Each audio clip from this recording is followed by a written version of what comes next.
Good afternoon, my Real News Midday TV family. Welcome back to the channel for another news update.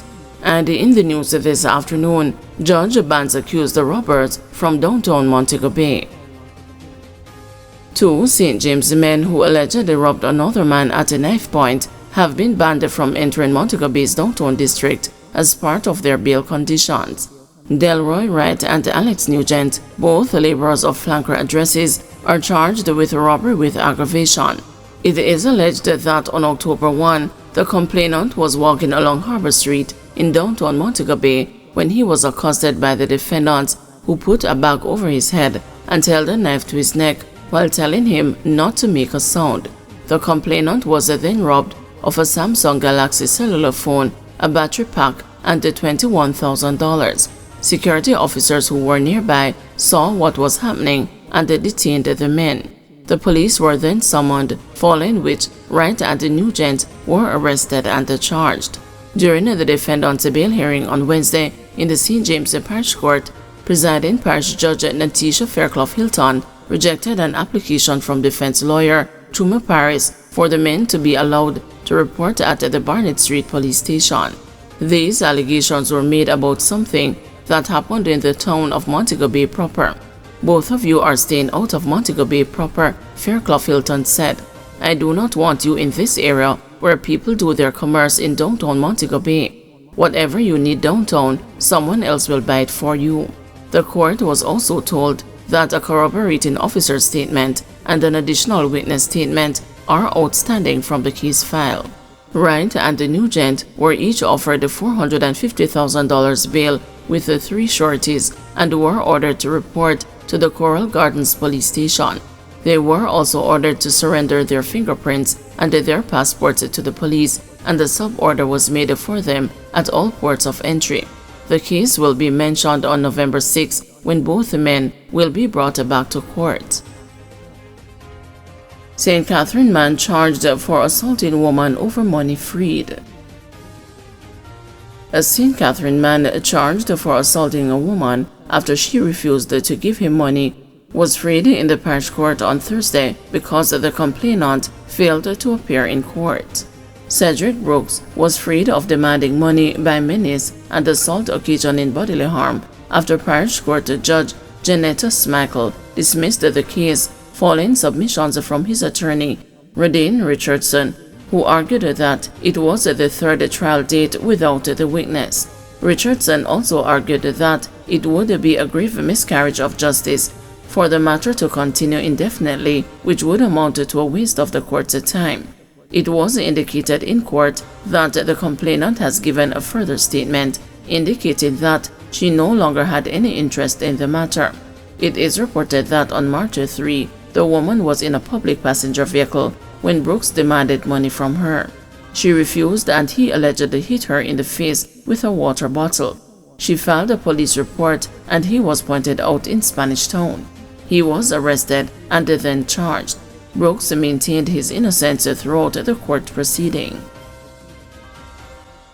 Judge sends the couple to mediation. Parish Judge Simone Walker McFarlane referred a couple to counseling on Thursday following allegations that the man choked his child's mother and stole her car.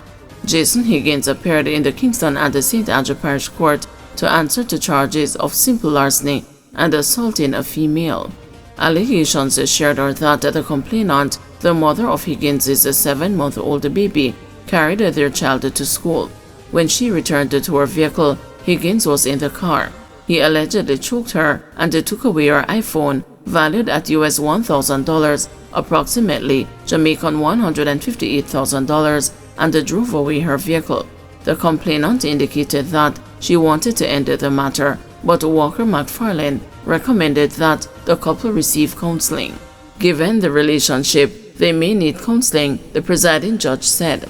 The matter was referred to the probation and aftercare services, and Higgins is to return to court on February 28, 2025. Stairtown tents following shooting. The Stairtown community in St. Anne is tense following the shooting of an influential person in the community on Wednesday morning. The man was at his gate in Roaring River in the Steertown area when men drove up and they shot him several times to the upper body. He has been hospitalized in serious condition. Senior Superintendent Dwight Powell, commanding officer for the St. Anne Police Division, said that the police are following several leads in the matter. We will be relentless in our effort to bring the perpetrators to justice. Of course, we are making significant lead in terms of our investigative mechanism that we have already employed. And so we are looking at a few other players. I don't want to call their name now, but we have a few names that we are working with, and we will be relentless in our effort to pursue them and to bring them to justice. I just want to say to the law-abiding people in Steertown that you are not to allow hoodlums to bring your community and to turn the gains that you have made over the years into something of now. What I would want to assure the residents that despite this incident, we are still here with you. We want to ensure that your community is continue to work to get you back to some level of safety because we really appreciated the fact that the community was turning around the corner and showing sign of stability in terms of law and order. Several Clarendon residents are still in shelters months after Hurricane Beryl. The effects of Hurricane Beryl still linger as several people in Clarendon remain in temporary shelters more than 3 months after the July 3 passage of the storm. The news visited one of the temporary shelters where 10 people are still being housed as they have nowhere else to call home.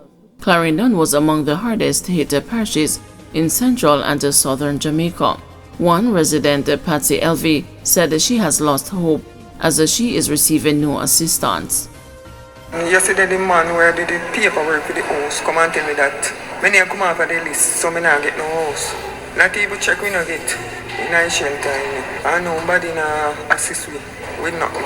Sometimes they send me food come a long time they not giving no food. We have to find food to sell. Every day we have to find food to sell. Call up a party yesterday and tell me say no check not did for me. I sign up more one time. I not see my way out. Because right now I depend on freaking situation. Because I don't know if we go. No way I don't have to go. Because when other people then get you on and go out of shelter, where me go? I don't know if we go. Another resident, Randall Johnson, said the supply rations have also been meager.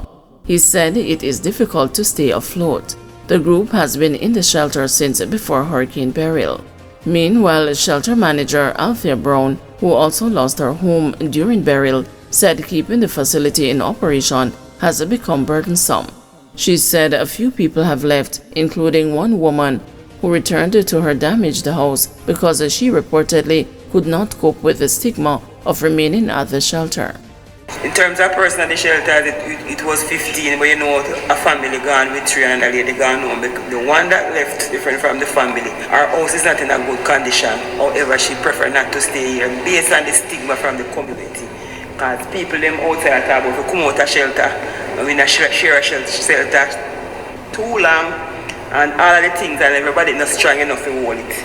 So she gone back home. So when the rain fall, our house a leak, water run through her roof, because before that she'd have a disaster before fire engulf her house and burn it down. But she preferred to stay over there than to stay here and be stigmatized. As for me not go up 100, you know, but me I go through the process until better come.